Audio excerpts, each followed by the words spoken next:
दर्शकवृन्द नमस्कार। कार्यक्रम सत्यपथमा यहाँलाई हार्दिक स्वागत छ। कार्यक्रम सत्यपथमा हामीले समसामयिक विषयमाथि केन्द्रित रहेर छलफल गर्ने गर्छौँ। यति बेला मुलुकमा पेट्रोलियम पदार्थको हाहाकार मचिएको छ, जसका कारण अन्य उपभोग्य वस्तु पनि अभाव हुन थालिसकेको छ। मधेस आन्दोलन र छिमेकी मुलुक भारतको अघोषित नाकाबन्दीका कारण मुलुक अर्को एकपटक अप्ठ्यारो परिस्थितिमा पुगिसकेको छ। पेट्रोलियम पदार्थको अभावलाई पूर्ति गर्नका लागि नेपाल सरकारले अर्को छिमेकी मुलुक चीनसँग पेट्रोल ल्याउने कार्यलाई अगाडि बढाइसकेको छ र भनिएको छ अब चीनबाट नेपालले पेट्रोलियम पदार्थको कारोबार गर्दैछ, जसका लागि नेपाल र चीनले रसुवागढी नाकालाई उपयोग गर्ने भन्ने समाचारहरू पनि सार्वजनिक भएका छन्। रसुवागढी नाकाबाट पेट्रोलियम पदार्थ नेपाल भित्र्याइने सन्दर्भ चर्चामा आएसँगै यसका विविध पाटामाथि बहस हुन थालेका छन्। आज हामी कार्यक्रममा नेपाल पेट्रोलियम ढुवानी व्यवसायी महासङ्घ एवं नेपाल पेट्रोलियम राष्ट्रिय डिलर्स राष्ट्रिय एसोसिएसनका महासचिव विश्वप्रसाद अर्यालसँग छलफल गर्छौँ। रसुवागढी नाकाबाट नेपालमा पेट्रोलियम पदार्थ ल्याउन कति सहज छ र वितरण प्रक्रिया कति सहज छ, सँगै नेपाल सरकारले चीनसँग पेट्रोलियम पदार्थको कारोबार गर्न लागेको सन्दर्भमा यी दुईवटा सङ्गठनसँग सरकारले कार्यान्वयन अथवा समन्वयन गरेको छ या छैन त, यी र यस्तै प्रश्नमाथि केन्द्रित रहेर हामी छलफल गर्छौँ। हामीसँग छलफलका लागि विश्वप्रसाद अर्याल हुनुहुन्छ, हाम्रो स्टुडियोमा उपस्थित हुनुहुन्छ। अर्यालजी, यहाँलाई कार्यक्रम सत्यपथमा हार्दिक स्वागत छ। अब पेट्रोलियम पदार्थको अभाव चर्किराखेका बेला नेपाल सरकारले चीनसँग पेट्रोलियम पदार्थको कारोबार गर्ने र त्यसका लागि रसुवागढी नाका अहिले प्रयोग गर्ने भन्ने समाचारहरू बाहिर आएका छन्। हामी यो चरम अभाव खेपिराखेको बेला नेपाल सरकारले गर्न खोजेको यो पहल र प्रयास स्तुतीय छ भने पनि राखेका छौँ। व्यवहारिक कतिको छ? सरकारको अभ्यास अथवा गृह कार्य कतिको पाउनु भएको छ यहाँले? यहाँ कतिको आशावादी हुनुहुन्छ? अब अत्यन्त गम्भीर विषयमा र गम्भीर परिस्थितिमा यो छलफलमा ल्याउनु भएकोमा प्रथमतः म इमेज च्यानललाई पनि हार्दिक धन्यवाद दिन चाहन्छु। खास गरी यो पेट्रोलियम पदार्थको चाहिँ जुन अभाव सुरु भएदेखि नै नेपाल सरकारको कुनै पनि संस्थाको तर्फबाट औपचारिक रूपमा हामी निजी क्षेत्रका व्यवसायीसँग छलफल भएको छैन। मैले जानकारी गराउनै पर्छ, औपचारिक रूपमा कुनै छलफल र सल्लाहमा कुनै कार्यक्रम ल्याइएको छैन। सरकार परिवर्तन भइसकेपछि मैले हाम्रो संस्थाको तर्फबाट, दुईटै संस्थाको तर्फबाट हामीले नवनियुक्त आपूर्ति मन्त्री गणेशमान पुनसँग छलफल हामीले स्वागत गर्ने क्रममा उहाँलाई हामीले निश्चित कुराहरू उहाँलाई चाहिँ हामीले निजी क्षेत्रको अहिलेसम्मको अध्ययन, अहिलेसम्मको चाहिँ छलफलको एउटा नयाँ मन्त्रीलाई जानकारी गराउनुपर्छ भन्ने हैसियतले उहाँलाई हामीले केही कुराहरू जानकारी गराइदिएका थियौँ यो सन्दर्भमा। र मैले पब्लिकली आजसम्म सरकारले जति बाहिर प्रचारमा आए जस्तो गृह कार्य भएको र निजी क्षेत्रका व्यवसायीहरूसँग समन्वय गरेर छलफल गरेर यसका कसरी गर्न सकिन्छ यसलाई कार्यान्वयन भन्ने सन्दर्भमा हालसम्म म स्टुडियोमा आउन्जेलसम्म कुनै छलफल कार्यक्रम विषयमा छलफल भएको छैन। मैले जानकारी गराउनै पर्छ। र मन्त्रीज्यूसँग अहिले मैले सुरुमा कुरा राखेँ, मन्त्रीज्यूसँग भेटघाटमा उहाँलाई स्वागत गर्ने क्रममा हामीले उहाँलाई सर्टेन जानकारीहरू गराएको थियौँ। र खास मूल कुरा के थियो त्यसमा छोटकरीमा मैले यहाँलाई भन्नुपर्दा भने भारतसँग हामीले विभिन्न 9 नाकाबाट पेट्रोलियम पदार्थ आयात गर्ने गरेका थियौँ। जस्तो मेची अञ्चलको लागि भारतको सिलगढीबाट, कोशी, जनकपुर र यो मध्यमाञ्चल क्षेत्रको लागि बरौनी, भारतको बरौनी रिफाइनरी र रक्सोलबाट, त्यस पछाडि रक्सोल डिपोबाट पनि ल्याउने गरेका छौँ। त्यसपछि भैरवा क्षेत्रको लागि हामीले बेतालपुर भन्ने ठाउँबाट, अनि त्यस पछाडि नेपालगञ्ज क्षेत्रको लागि भारतको गोन्डा भन्ने क्षेत्रबाट, इलाहाबाद भन्ने पोइन्टबाट पनि हवाई इन्धन आपूर्ति हुन्छ। त्यस्तै गरी धनगढी सुदूरपश्चिम क्षेत्रको लागि चाहिँ बन्थरा भन्ने पोइन्टबाट चाहिँ आपूर्ति भइरहेको थियो र तत् क्षेत्रमा चाहिँ नेपालको नजिकको क्षेत्रहरूमा डिपो र वितरण केन्द्रहरू पनि छ। तर यतिखेर विभिन्न नाकाहरूबाट तेल आइरहे पनि रक्सोल नाकाबाट करिब लामो समयदेखि तेल नआइराखेका परिस्थितिमा हामीले यो वितरणको कुरामा, तेल ढुवानी गर्ने कुरामा, त्यहाँ जुन अहिले रक्सोलमा हाम्रा थुप्रै गाडीहरू अड्केर बसिराखेका छन्, पारी गएर वारी आउन नसकेका गाडीहरू त्यसलाई रेस्क्यु गर्ने सन्दर्भमा चाहिँ हामीले सरकारसँग हाम्रो तर्फबाट चाहिँ कुरा राखेका थियौँ। सरकारको तर्फबाट चाहिँ ठोस कुराहरू बाहिर नआएर अलिकति हल्लाका जस्ता कुराहरू हिजै आजै चाइनाबाट तेल आइसक्ने, त्यसले मतलब ग्राहकलाई चाहिँ हामीले सर्भिस दिन सक्छौँ भन्ने खालका न्युजमा अथेन्टिकता नभनौँ, बाहिरबाट न्युज आइराखेको हुनाले पब्लिकलीमा पनि यो म्यासेज गएको थियो। तर खासमा चाहिँ यसमा त्यति धेरै तयारी भएको र मिडियामा आए जस्तो खालको तयारी देखिएको छैन। जस्तो पछिल्लो साता चाहिँ अब एक हप्ताभित्र 2 दिनभित्र 3 दिनभित्र चीनबाट नेपालमा पेट्रोल भित्रिन्छ र त्यो पनि चीनले अनुदान दिन्छ र त्यो पनि काठमाडौँमा बाँडिनेछ। यी कुराहरू जति आछन् यी हल्ला हुन् भन्नुहुन्छ यहाँ? नै, हल्ला मात्रै त होइन, तर जति मिडियामा आएको जति त्यसको विषयमा होमवर्क भएको थिएन। अब पछिल्लो समाचार जुन अहिले पछिल्लो जानकारी औपचारिक रूपमा आएको जानकारी चाहिँ योभन्दा अगाडि आएको विषयहरूमा चाहिँ औपचारिक कसैले बोले जस्तो मलाई लाग्दैन कुनै जिम्मेवार निकायले। हिजो जुन नेपाल सरकारको प्रतिनिधिमण्डल चाइना सरकारसँग वार्ता गर्न चाहिँ बेजिङ गएको र आज सम्भवतः उहाँहरूसँग वार्ता हुन सक्ने भनिएको छ, औपचारिक रूपमा जानकारी गराएको। र त्यो वार्ता पछाडि जुन सम्झौता हुन्छ त्यस पछाडि अन्य कार्यहरू अगाडि बढ्छ भन्ने खालको सूचना चाहिँ अनौपचारिक रूपमा हामीले प्राप्त गरेका छौँ। र आज सरकारी स्तरमा हुने वार्ताभन्दा अगाडि कुनै तयारी भएको जस्तो चाहिँ मलाई लाग्दैन। अब नेपालमा जति पनि पेट्रोलियम पदार्थको ढुवानी हुन्छ यो निजी क्षेत्रबाट, ढुवानी व्यवसाय महासङ्घका तर्फबाट त हुने हो नि? अहिलेसम्म भारतबाट आउने गरेको जुन पेट्रोलियम पदार्थको चाहिँ झन्डै 1500 ट्याङ्करहरू मार्फत निजी क्षेत्रका व्यवसायहरूको ट्याङ्करहरू मार्फत विभिन्न नाकाहरूबाट, अहिले मैले सुनाएकै नाकाहरूबाट नेपाल भित्रिन्थ्यो र नेपालको विभिन्न पोइन्टमा लाने प्रचलन थियो र अहिलेसम्म भइराखेको पनि त्यही हो। अब चीनबाट ल्याउँदा पनि तपाईँहरूसँग सल्लाह गरेर तपाईँहरूकै ट्याङ्कर नेपाल सरकारले प्रयोग गर्ने होला?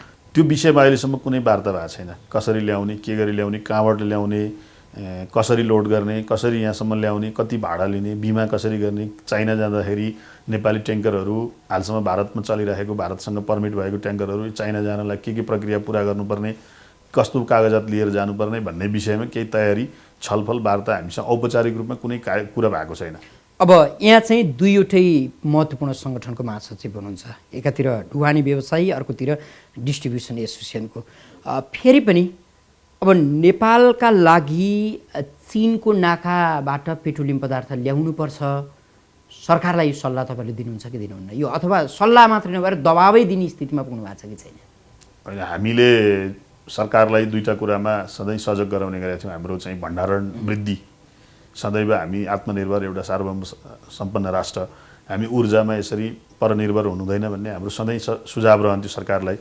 र सरकारले विविध कारणले उहाँहरूले भण्डारण क्षमता वृद्धि गर्ने कुरामा चासो नदेखाएको कुरा त सार्वजनिक भइसक्यो। 45 साल पछाडि कुनै भण्डारण क्षमता वृद्धि भएको छैन हाम्रो। र जुन भण्डारण क्षमता हामीसँग थियो, क्यापासिटी अन्तर्गतको पनि हामीसँग 25% भन्दा चाहिँ स्टक रहन्छ। त्यो वास्तविकता अब सरकारले नै स्वीकारिसकेका छ। के कारणले राख्नु भएन, कसलाई जवाफ दिनुपर्ने हो, त्यो अब भविष्यमा अप्ठ्यारो आइसकेपछि यो कुरा पनि उठ्ला। जवाफदेहिता रह्यो भने राखिएको रहन्छ, नराखिसकेपछि हामीले सरकारलाई के भन्यौँ भने यो अत्यन्त राजनीतिक विषय बन्यो। अहिले योभन्दा अगाडि त अत्यन्त आर्थिक विषय मात्रै थियो, अहिले राजनीतिक विषय बनिसकेपछि सरकारलाई हामीले भारतसँग सकेसम्म छिटो वार्ता गरेर मिलाउनुहोस्। भारतसँग जति सजिलो हामीलाई अन्तबाट हुँदैन आर्थिक रूपमा पनि। यसले हामीले जुन तयारी, हाम्रो आजसम्मको तयारी छ सबै भारतसँग डिपेन्डेन्सीको आधारमा हामीले भारतसँगै खरिद गर्ने, अझ यहाँभन्दा अगाडि बढेर हामीले पाइपलाइन नै निर्माण गर्ने भन्ने सम्झौतै गरिसकेका स्थिति थियो। अब त्यो तयारी भएको कारणले हाम्रो चाहिँ छिटो निर्णय गर्नुहोस्, छिटो सहमति गर्नुहोस् भनेर हामी दबाब दिएको पनि हो। यसले चाहिँ देशको यातायात तथा औद्योगिक क्षेत्रहरू सबै बन्द स्थितिमा छन्, मजदुरहरू सबै बेरोजगार भइसकेका छन्, होटल रेस्टुरेन्ट टुरिस्टहरूको कुनै पनि सेक्टर चलेको छैन। अब day to day hand to माउथको रूपमा अहिले ह्यान्ड टु माउथ मात्रै चलेर हामी राजधानीमा बसिराखेका छौँ। यो स्थितिमा कति दिन बस्न सक्छौँ, हाम्रो स्थिति आर्थिक रूपले कति दिन धान्न सक्छ। त्यस कारणले हामी छिटोभन्दा छिटो एउटा टुङ्गोमा पुग्नुपर्छ र जहाँबाट भए पनि तेल ल्याउने भनेर सरकारले जुन रूपमा आत्मबल देखाइराखेका थियो त्यो अनुसारको तयारी नभएको कारणले पब्लिकमा हामीले के जानकारी गराउन बाध्य भयौँ भने जति बाहिर आएछ हामीलाई आश्वस्त पारिएको छ त्यो अनुसारको तयारी भएको छैन। अब हरेक क्षेत्रबाट, यो निजी क्षेत्रबाट, सरकारी स्तरबाट र जनस्तरबाट पनि सरकारलाई दबाब दिनु पऱ्यो कि तिमीहरू के गरिरहेछौ र यसको डे टु डे रिपोर्ट के हो, कति दिन हामी धैर्य गर्ने, स्कुल बन्द गरेर कति दिन धैर्य गर्न सक्छौँ भनेर पब्लिक नागरिक समाजबाट नि यो दबाब त बढेको छ। तर जुन बाहिर आइराखेको छ त्यो अनुसारको भएको छैन एउटा। दोस्रो कुरो चाहिँ अब भारतमासँग साँच्चैकै समस्या हो भनेदेखि सरकारले अहिलेसम्म बोलिराखेका छैन, शून्य रूपमा नआएको पनि होइन, रक्सोल नाकाभन्दा अन्यबाट तेल आइराखेका पनि छ। तर पर्याप्त मात्रामा आएको छैन भनेपछि हामीले यसलाई कुन रूपमा बुझ्ने भनेर सरकारले औपचारिक रूपमा यसलाई बाहिर सार्वजनिक गरेको पनि छैन। अस्ति परराष्ट्र मन्त्री फर्केर आइसकेपछि उहाँले भारतसँग राम्रो कुरा भएको छ, छिट्टै तेल आउँछ भनेर आश्वस्त पार्नुभयो। अब फेरि भारतले तेल दिएन, अब हामी चाइनाबाट ल्याउँछौँ भन्नुभएको छ भनेपछि सरकारको पनि स्पष्ट कार्यदिशा देखिएको छैन यसमा। अब स्पष्ट सरकारै नभइसकेपछि अन्य तयारीको भन्ने विषयमा त मैले जस्तो अब यहाँहरूकै लागि पनि अब भारतसँगको मात्रै निर्भरताले पुगेन, चीनसँग पनि पेट्रोलियम पदार्थको व्यापार गर्नुपर्छ भन्ने त्यो खालको महसुस भइसकेको छ कि छैन, अथवा त्यो आवश्यक छ कि छैन? अब यसमा हिजो मैले 45 सालदेखि पछाडिको कुराहरू यहाँलाई भन्नुपर्छ मिडिया मार्फत। के हो भने पहिला हामीले नेपाल सरकारले अरब कन्ट्रीहरूबाट चाहिँ क्रुड आयल किनेर भारतलाई रिफाइनरी गर्न दिने, रिफाइनरी बापतको ज्याला दिने र हाम्रो प्रोडक्ट उनीहरूले ज्यालामा रिफाइनिङ गरिदिएर हामीले त्यो प्रोडक्ट हामीले नेपालमा ल्याउनेसम्मको प्रक्रिया थियो। अब हामी डिपेन्डेन्सी बनाउँदा बनाउँदै भारतसँगै रिफाइनरी प्रोडक्ट किन्ने गरेर हामीले तेस्रो मुलुकसँगको खरिदको कार्यक्रमै बन्द गरिसकेका स्थिति छ। अब त्यहाँभन्दा पनि पछिल्लो चरणमा त यहाँले सुनिसक्नु भएको छ, पाइपलाइन जोडेर सिधै उसले हामीलाई हाम्रो अम्लेखगञ्जसम्म ल्याइदिने, त्यसपछि हामीले वितरण गर्ने भन्ने तयारी थियो। अब एक्कासी अहिले हामीले चाइनासँगको चाहिँ कारोबार, अन्य तेस्रो विश्वसँगको कारोबार गर्ने भन्ने जुन तहमा बाध्यतामा हामी छौँ अहिले, त्यसको वास्तवमा भन्यो भने भौतिक तयारी केही पनि छैन। अब हामीले सुरु गरेर हामी अहिले वास्तवमा भन्यो भने मोटरसाइकलमा हिँड्ने तेल नभइराखेको स्थिति, पत्रकार बच्चा स्कुल जान नसकेको स्थिति, स्कुल बन्द गरेको स्थिति, अफिस बन्द गर्ने सोच भएको स्थितिमा अब हामीले तयारी गरेर त्यो ल्याउन समय कति लाग्छ र त्यतिन्जेल हामी अडिन सक्छौँ कि सक्दैनौँ, एउटा पक्ष त्यो भयो। दोस्रो पक्ष हामी यसरी सधैँ भारतको पक्ष मतलब भारत समक्ष चाहिँ निर्भर रहेर हाम्रो इकोनोमी रन गर्छै गर्दैन भन्ने पक्ष। दुईटै पक्षमा चाहिँ सामञ्जस्यता गरेर हामीले भारतसँग पनि तेल लिँदै जाने, अन्य तयारी पनि गर्दै जाने गऱ्यौँ भने हामी केही समयपछि मात्रै चीनबाट तेल ल्याउन सक्षम हौला, चीनबाट तेल ल्याएर पनि हाम्रो इकोनोमी रन गराउन सक्ने स्थितिमा पुग्छौँ होला।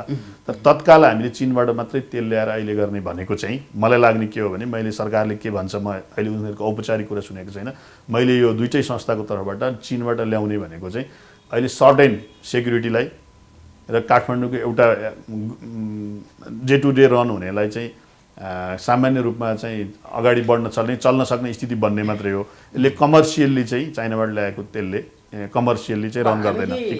चाइनाबाट तेल ल्याएर जस्तो वितरण प्रक्रिया कति सहज बनाउन सक्छौँ आर्थिक रूपमा पनि? होइन, चाइनाबाट जुन तेल आउँछ त्यसको मूल्य के पर्छ, त्यसको तयारी केही पनि भएको छैन। मैले भने त्यसको मूल्य कति पर्न आउँछ, कस्ट कति पर्न आउँछ, कस्तो क्वालिटीको तेल आउँछ, कसरी हामीले रिसिभ गर्छौँ, टेक्निकल्ली केही पनि छलफल भएको छैन र यसको तयारी पनि भएको छैन। पहिला सैद्धान्तिक रूपमा सरकारसँग सम्झौता भयो भने, जुन आज वार्ता हुँदैछ, सम्झौता भयो भने अन्य विषयमा छलफल होला, त्यस पछाडि हामीले यसको सम्पूर्ण कुराहरू भन्न सक्छौँ। तर जुन हाम्रो भौगोलिक स्थिति छ र त्यो बाटोको जुन केरोङ नाकाको यहाँले कुरा गर्नुभयो, तातोपानी नाकाको अहिलेको स्थिति, त्यस पछाडि हामीको यो क्षेत्रमा भएको भण्डारण र देशभरि यसको फैलावट गरेर यो अहिले हाम्रो जुन दैनिक खपतलाई पुग्ने तेल ल्याउन सक्ने स्थिति म देख्दिनँ। मैले गरेको अनुभव आधारमा यो चाहिँ यहाँले भौगोलिक अवस्थाका कारण भन्नुभयो। भौगोलिक यदि आइदियो भने अब तपाईँहरूले मुलुकभर वितरण गर्नका लागि आर्थिक हिसाबले कति सहज हुन्छ? अब आर्थिक रूपले त स्वभावैले महँगो हुन्छ। अहिले हामीले पाइराख्या इन्डियाबाट लिइराख्या भन्दा स्वभावैले महँगो हुन्छ। यो कम बजार मूल्यमा हामीले खरिद गऱ्यौँ, अनुदानभन्दा बाहिर चाइनाले हामीलाई सहयोग गर्यो भने त अर्कै रूपमा जाला। बजार मूल्यमा चाइनाबाट ल्याएर हामीले वितरण गर्दाखेरि चाहिँ अहिले भारतबाट ल्याएर वितरण गरेको भन्दा महँगो पर्न जान्छ, त्यो चाहिँ निश्चित हो। कारण एउटा ढुवानी खर्चकै कारणले हो र हाम्रो डिस्ट्रिब्युसन चेन पनि अब अल नेपाल जाँदाखेरि एउटा नाकाबाट आएर अल नेपाल जाँदाखेरि यसको ढुवानी खर्चको कारणले यो महँगो पर्छ। एउटा नाकाबाट दक्षिणबाट आइराखेको थियो र उनीहरूले पनि भारतले पनि नेपालमा सप्लाई गर्ने उनीहरूले जिम्मेवारी लिएको हुँदाखेरि, सम्झौता गरेको हुँदाखेरि हाम्रो बोर्डरको छेउछेउमा उनीहरूले 7 ठाउँमा चाहिँ स्टक आफ्नो स्टक पनि राखिदिएको थियो। जस्तो रक्सोल, बरौनी, सिलगढी भने मैले, गोन्डा, यो नेपालको अत्यन्त नजिक पर्ने पोइन्टहरू हो। यो त्यसमा उनीहरूले स्टक राखेर हामीलाई ठाउँबाट तेल दिइराखेका हुनाले हामीले केही रूपमा सस्तै रूपमा प्रयोग गरिराखेका थियौँ। अब चाइनाबाट आउने भन्दाखेरि तपाईँको योभन्दा महँगो पर्छ, निश्चित रूपमा महँगो पर्छ। कति महँगो पर्छ भन्ने चाहिँ यसको टोटल प्रोग्राम आइसकेपछि मात्रै भन्न सकिन्छ।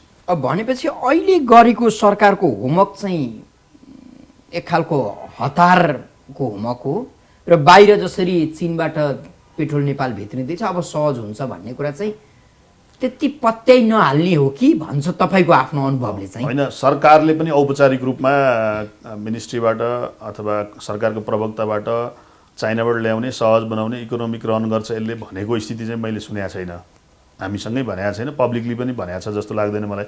अनौपचारिक सामान्य म्यासेज के छोडिराख्यो भने हामी भारतबाट नभए चाइनाबाट ल्याएर पनि गर्छौँ भन्ने म्यासेज दिएको हो। म्यासेज दिएको चलाखी हो कि क्या हो? नागरिकमा अत्यास अब हुँदैछ थुम्याउनका लागि यो परिस्थितिमा अब चलाखी सरकारले यो गर्यो भन्नुभन्दा पनि मैले चाहिँ यहाँ के जानकारी गराएँ भने यहाँले पनि बुझ्नुहुन्छ, सुन्ने श्रोताहरूले पनि बुझ्नुहुन्छ, जति बाहिर आएको छ त्यति तयारी छैन एउटा। दोस्रो के हो भने चाइनाबाट ल्याएर पर्याप्त मात्रामा मैले इकोनोमी रन गर्ने गरी जति अहिले हाम्रो प्रतिदिन खपत छ त्यो इकोनोमी रन गर्ने गरी उद्योग कल कारखाना यातायात स्कुल कलेज हस्पिटल सबै चल्नको निम्ति जुन आवश्यकता हुन्छ त्यो ल्याएर वितरण गर्न सक्ने स्थिति चाहिँ छैन। अब भारतले पनि दियो चाइनाबाट पनि दियो, दुईपट्टिबाट ल्याएर हामीले चलाउने भन्ने कुरा अत्यन्त सान्दर्भिक छ। हामीले यो व्यापारलाई चाहिँ विकेन्द्रित गर्नुपर्ने कुराहरू जरुरी छ।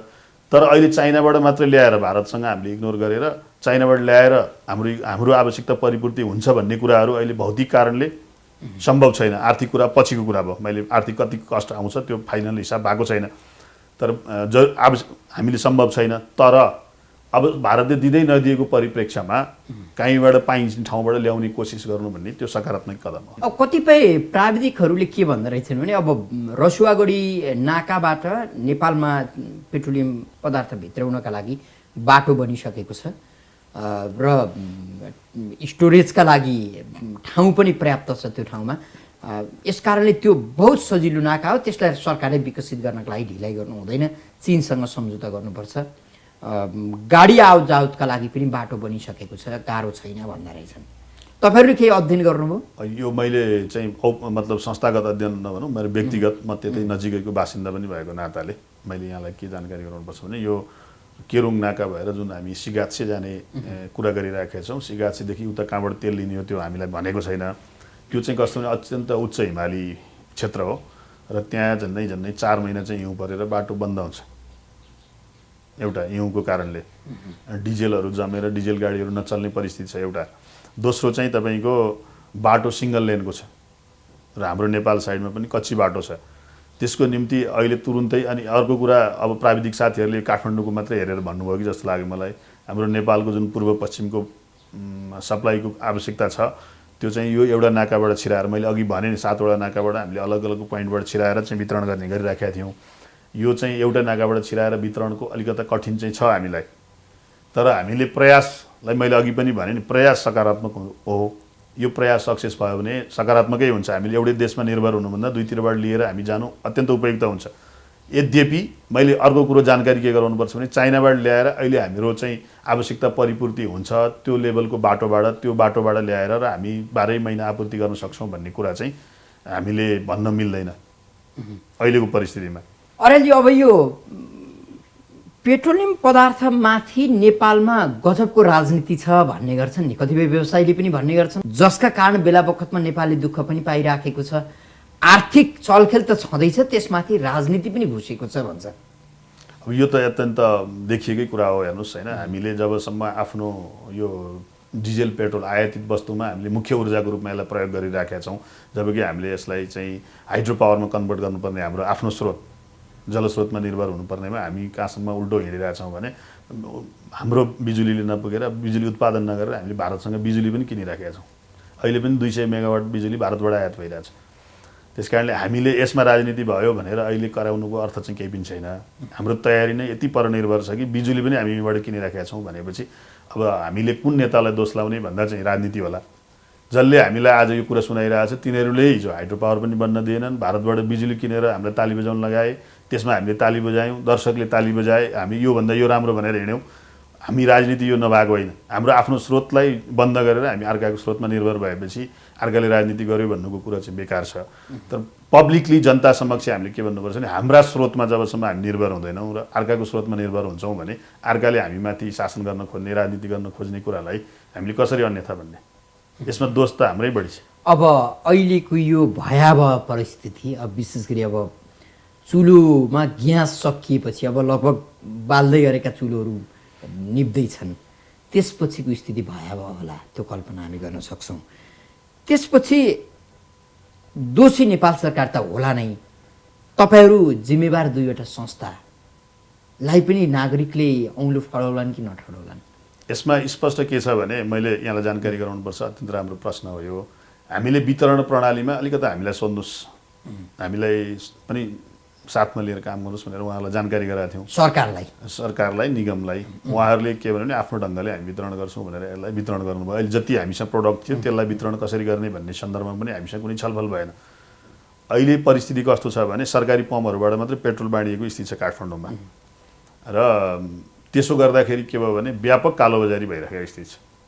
अब कसलाई भन्ने यो कुराहरू? अब यस्तो एक दुई ठाउँमा यस्तो नि सुन्न आयो, पोखरामा एकजना सशस्त्र प्रहरीको हल्दारै चाहिँ कालोबजारीमा पक्राउ परे स्थिति पनि आयो होइन। अब हामीले राज्यको कुन यन्त्रलाई विश्वास गर्ने, कुन यन्त्रलाई विश्वास नगर्ने भन्ने सन्दर्भमा यो कुराहरू पनि अहिले धेरै गरिदिनु उचित छैन।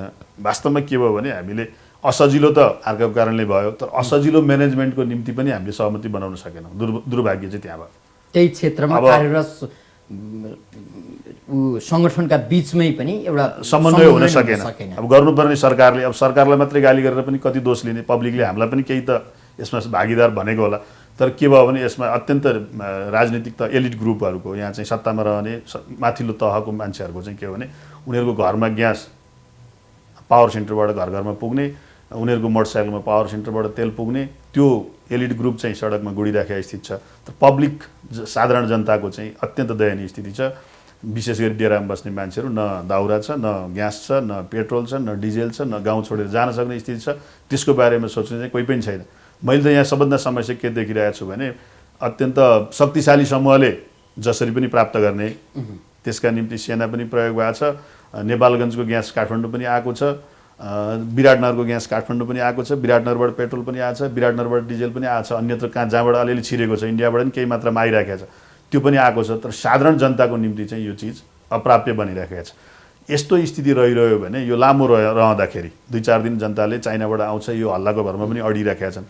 होइन भने कुनै समूहले यस्तो अवस्थामा विभिन्न समूह प्रवेश गर्छन्, त्यस्तो असन्तोषहरूलाई चाहिँ हतियार बनाएर उठ्न सक्ने स्थिति पनि बन्न सक्छ र यसले अर्को भाइलेन्स खडा गर्न सक्छ कि भन्ने पनि लाग्छ मलाई। त्यसकारण मैले पटक पटक सरकारको मान्छेहरूलाई के भन्छन्, यस्तो स्थिति सधैँ आउँदैन, कहिलेकाहीँ आउँदा हाम्रो म्यानेजमेन्टको क्षमता कति छ त भनेर पनि देखिने समय हो यो। वास्तवमा नेपालीहरूले यस्तो कठिन अवस्थामा सबै पक्षसँग सहमति गरेर विशेष गरी सबभन्दा तल्लो तहको र साह्रै दुःख पाउने जनताको पक्षमा हामीले निर्णय गर्न सकेनौँ भने मैले यहाँ दुःखका साथ के सुनाउनुपर्छ भने अधिकांश सरकारी संयन्त्र चाहिँ भिआइपीहरूकोमा चाहिँ तेल र ग्यास र तेल डिजेल पेट्रोल पुर्याउनेमा चाहिँ अभ्यस्त छ। त्यसका नाउँमा अब कति दुरुपयोग भयो, कति सदुपयोग भयो। भोलि चाइनाबाट आउने पेट्रोल डिजेल पनि पाउने त्यही समूहले हो।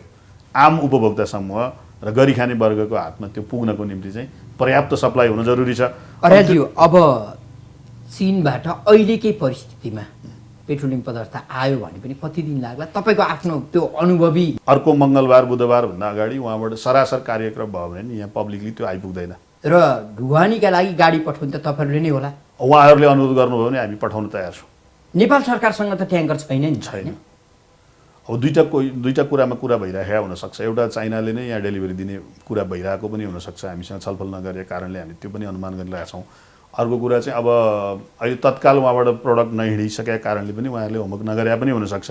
हामीले सरकारले भनेको कुरामा असहयोग गर्ने भन्ने कुरा हुँदैन। उहाँहरूले हामीलाई तथ्यसङ्गत कुराहरू गर्नु भने हामी सहयोग गर्न तयार छौँ। अब तपाईँ दुईवटा सङ्गठनको महासचिवका हैसियतले नाताले पनि नेपाल सरकारलाई के सुझाव दिनुहुन्छ? अहिले गर्नुपर्ने के हो सरकारले? अब गर्नुपर्ने त हेर्नुहोस्, पोलिटिकल लेभलबाट नि उद्योग वाणिज्य सङ्घमा महासङ्घबाट पनि सरकारलाई के भने अहिलेको वस्तुस्थितिको यथार्थ जानकारी सरकारको उच्च तहबाट पब्लिकली मिडियालाई, सबै मिडियालाई राखेर एकचोटि जानकारी गराउनु जरुरी छ।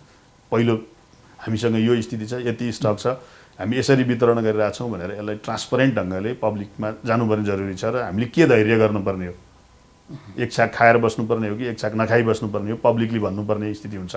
त्यो किन मैले भनिरहेँ भने सरकारको उच्च वर्गमा कुलीन वर्गले मात्रै प्राप्त गर्ने संयन्त्र हामीले बनाउँदै गयौँ भने, त्यसका निम्ति मात्रै राज्य संयन्त्र प्रयोग भयो भने भोलि यहाँ विभिन्न खालका समस्याहरू सिर्जना हुन्छन्। त्यसले भाइलेन्सहरू पनि हुन सक्ने खतरा देखिराखेको छ। त्यो तल्लो वर्गलाई समेत सम्बोधन गर्ने गरी सरकारले एउटा ठोस कुरा चाहिँ पब्लिकलाई जानकारी आउनुपर्छ। किनभने मिडिया पनि धेरै मिडिया भरपर्दो छैन, जिम्मेवार पनि छैन। विभिन्न सामाजिक सञ्जालहरू मार्फत पनि विभिन्न समाचारहरू सम्प्रेषण भइराखेका, जनतालाई अनावश्यक आश्वासन दिइराखेका स्थितिमा झन् खराब हुनसक्छ। म आफ्नो तर्फबाट सरकारलाई के भन्छु भने यसको वस्तुस्थिति, वास्तविक वस्तुस्थिति चाहिँ जिम्मेवार समाजलाई जानकारी गराउनुपर्छ, एक नम्बर कुरा।